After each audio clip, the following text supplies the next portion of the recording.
Hi, I'm Metal Tim from Bravewords, and I'm hanging out with Anthony Nichols from Meliah Rage on the Idle Hands official listening session in Boston.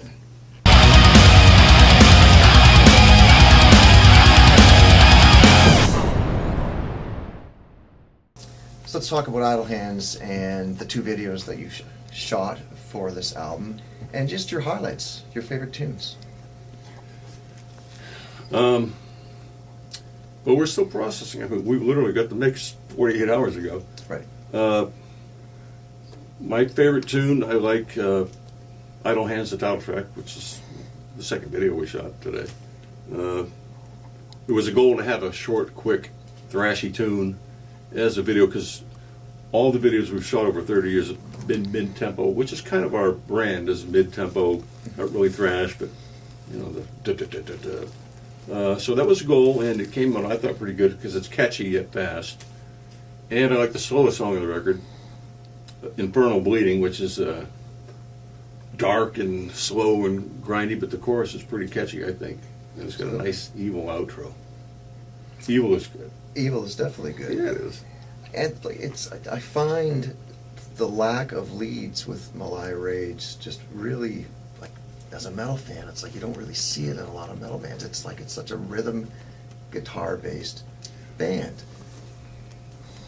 Well, I write all the music and arrange the music, and I think we've discussed in the past is my upbringing started as a kid listening to the Stones and Keith Richards, which is the Stones were rhythm-based. Then I discovered AC/DC, which is even more rhythm-based. As great as Angus Young is, it's about that thick rhythms.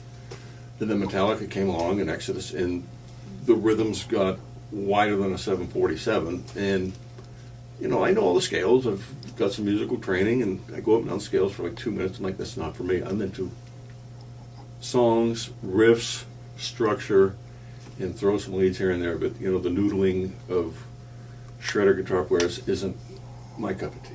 Not that it's bad, it's just not for me or Meliah Rage. And Jim's a great lead player. He comes in, does his leads, but you're not going to hear 5 minutes of guitar sweeps and, you know, show-off stuff. Yeah, no, of course. Now, describe your relationship with Jim.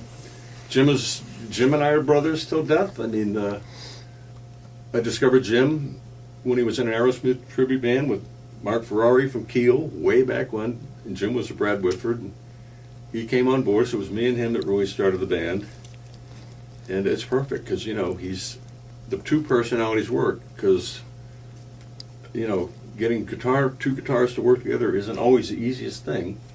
And the relationship is perfect, because, you know, I have my role, he has his roles doing most of the leads, and there's zero complaints on either end.